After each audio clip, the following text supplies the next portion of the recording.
Hey guys, sorry this video is a little late. I had some technical difficulties, but A Day you guys should be totally fine for Thursday. And B Day, I promise I will make it up to you. Okay, today we are going to be talking about Israel and Palestine. This is a modern conflict, but it has been going on for a very long time. So these two ethnic groups, so Jewish people and Arab people, and Arab does not necessarily mean Muslim, it just means ethnically Arab. So that's why we're using Arab in this context. So in this tiny, tiny region of what is now Israel and the Palestinian Authority, these two ethnic groups have fought for control for thousands of years. Before World War I, this area was under control of the Ottoman Empire. And remember, that was that Islamic empire that spread all around through Turkey and North Africa and into the Middle East. And then after the World War I, when the Ottoman Empire was defeated and broken up, the League of Nations decided that the area of Palestine would be under British control. So this was a British mandate, it's called. It means that the UK had power over this territory to dictate what it should do politically. And then eventually it would become independent. In 1917, the Balfour Declaration, Britain supported this idea of a Jewish homeland with rights of non-Jews protected. So they wanted to establish a whole country that was just for Jewish people as a Jewish homeland, and they picked this country and this region because of Jerusalem and the history of Jews in that area. However, they were obviously very welcoming of people without Jewish heritage in the area, and so those rights of those people would also be protected in this territory. And so because of that, many Jews began to immigrate to Palestine in the late 1800s, and that kind of inspired more of a Jewish population in the area, and that also helped them establish this Jewish homeland. So take a look at the map real quick. I want to point out a couple things. The Golan Heights is this region right up here, right north of Jordan. Now we have the West Bank here, and that is the west bank of the Jordan River, which separates Jordan from Israel. And Jerusalem is located in the West Bank. This little part down here is known as the Gaza Strip. That's an area of violence even still today. And then this little peninsula, the rest of Egypt is massive and comes down here. But this little peninsula here is the Sinai Peninsula, and then the Suez Canal is to the west of the Sinai Peninsula. So those are all very important places when we're going to be talking about this, this conflict here. And the Mediterranean Sea, you see, borders all of these territories. Okay, so what claim did each of these two ethnic groups have to the area now known as Israel and Palestine? Both the Israelis and the Palestinians' ancestors had been living in this area for nearly 2,000 years, so since biblical times. This is where the whole Bible takes place, pretty much. And each of them have very important historical religious sites. For the Israelis, Jerusalem is home to the Western Wall, which is the wall in the picture at the bottom left. And for the Palestinians, it is home to the third most important Muslim site, which is the Dome of the Rock, or the Al-Aqsa Mosque. And that is the gold dome that you see in the picture. So you can see these two sites are pretty much a part of one another, and they're located in the same city. You can see how that would inspire so much tension. Also, the maps down here, you can see the years, how the Palestinians have lost territory. The Palestinians are the green. So all the way up to 2005, the Palestinians have been losing territory to the Jews. The UN creates a plan for partition for these two countries to help keep the peace after World War II. They see this as a very contested area, and so they decide to officially partition it into two separate countries. So they create Israel and they create Palestine for the Arabs. 55% of the land goes to the Jews. That's the orangish, pinkish part in the map. 45% of the land goes to the Arabs. However, the total population is 1.8 million. 1.2 million are Arabs, and only 600,000 are Jews. So you can see that also Jerusalem is an international city. That's why it's here in orange. and it is controlled by the UN. So they establish, okay, we realize Jerusalem is important to both of these two ethnic groups, so we'll set aside land for Jews and Arabs within this international city that will be controlled by the UN. The Jews say, yes, great idea. The Arabs, who were not represented on this committee at all, rejected this idea, but because they weren't represented, they had no voice. So then a year later, after Israel is formed officially, Israel is attacked by 6 Arab nations.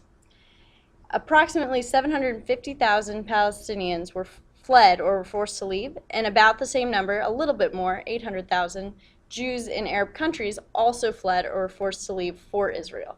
So we had a lot of population shifting going on in 1948. And so after this war, it's not very long, Jordan takes control of the West Bank. That's why this turns dark green. Egypt controls the Gaza Strip. So they take control of this land up here. Remember, this is where the Gaza Strip was. And Israel takes control of much of Palestine and the western part of Jerusalem. The eastern part is taken by Jordan. So that's including those religious sites. So you can see Syria takes some land here. This yellow part is the land remaining for Israel. Okay, here's your first checkpoint. Go ahead and pause the video and work on these 3 questions.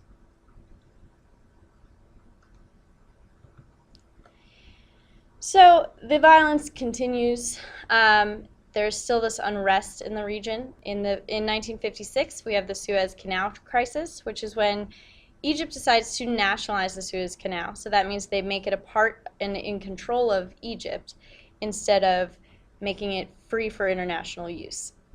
So they close the Straits of Tiran, which is how you get in and out of the Red Sea, and they block that access to the Red Sea from Israel. So Israel obviously doesn't like this. This inhibits their trade to the south. So Israel attacks Egypt with later reinforcements from France and the United Kingdom. So it's Israel, France, and the United Kingdom gang up on Egypt because of this. So the United Nations, once again deciding to step in, decides to maintain peace in the area and send in their peacekeeping troops. Then again, 11 years later, in 1967, there is another official war, and so Egypt requests withdrawal of the UN in 1967 and denies Israel access to the Red Sea by closing the Straits of Tiran again. So they said, okay, if this is what it takes to deny Israel access, we'll withdraw ourselves from the UN. So Jordan and Egypt also sign a mutual defense agreement, so they kind of wedge Israel in here, right? There are continued terrorist attacks in Syria's Golan Heights region. So Israel decides they need to take action, and they surprise attack Egypt on June 5th, 1967. And they also attacked Syria and Jordan. Syria is this pink one up here. So they take control of the West Bank, Gaza Strip, all of Jerusalem, the Sinai Peninsula, and Golan Heights. This was a huge victory for Israel. Okay, your next checkpoint is right here. So pause again, and then you may continue.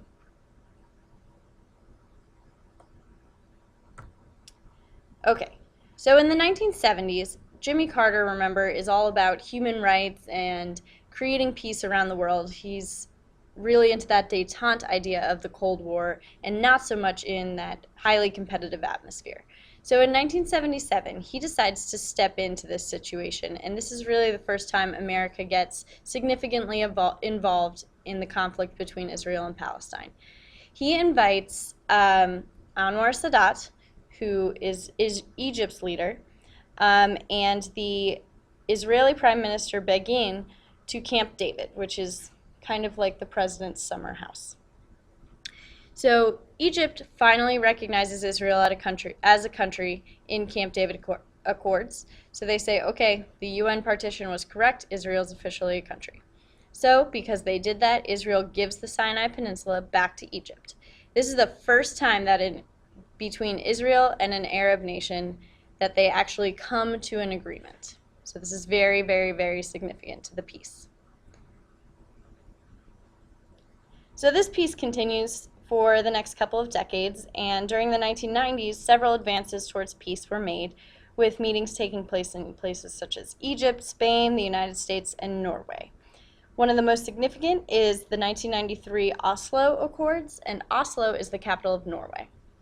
So the Palestinian leader Yasser Arafat and Israel's Prime Minister Yitzhak Rabin met to begin to work out a peace deal that included each side recognizing the right of the other to exist. So before, at the Camp David Accords, we had Egypt and Israel, but Israel and Palestine were still in conflict within Israel.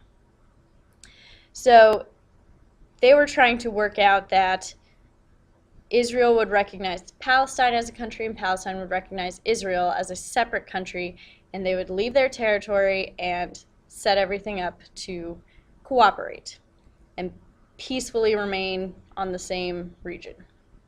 However, Rabin was assassinated by a Jewish extremist in November of 1995. So remember, he is the Prime Minister of Israel. That's coming up in your checkpoint. So by 2000, this peace process has totally faded. In 2000, the Israeli political figure Ariel Sharon visits the Temple Mount, which is the same as the Western Wall, Al-Aqsa Mosque, Dome of the Rock area in Jerusalem, that very, very holy site. Then Palestinian violence erupts, beginning the second Intifada. There was a first Intifada, but this second one is almost still going on today. So these buses, discos, yes, they still use discos, hotels, fast food restaurants, what have you, all this stuff is blown up by Palestinian suicide bombers. They see this as part of their jihad in a way, and so all of this is destroyed. There's so much violence. People are using guerrilla warfare to attack each other. So Israel decides, in order to quell the violence, they need to respond militarily. And that instigates an 8-year-long violence where over 4,500 Palestinians are killed and over 1,000 Israelis are killed. So very significant violence. Our final conflict is the Gaza Strip conflict. In 2005, Israel removed its settlements from the Gaza Strip and gave a lot of their control of the area to the Palestinian government. But they had exceptions. So the Palestinian government didn't control the border. That still belonged to the Israelis, the airspace or the coastline. So essentially it was still part of Israel, but they let the Palestinian government, control the Gaza Strip. So eventually this comes under the control of Hamas, which is a group considered by Israel and a lot of other countries to be a terrorist organization. So a lot of the violence still occurs against Israeli citizens living in the Gaza Strip. It's a very hot conflict area.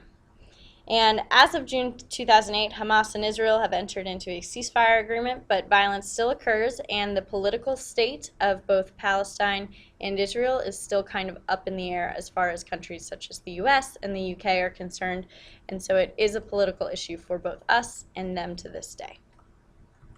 Okay, your last checkpoint is 5 questions, but you can do it. After you finish this checkpoint, you are done.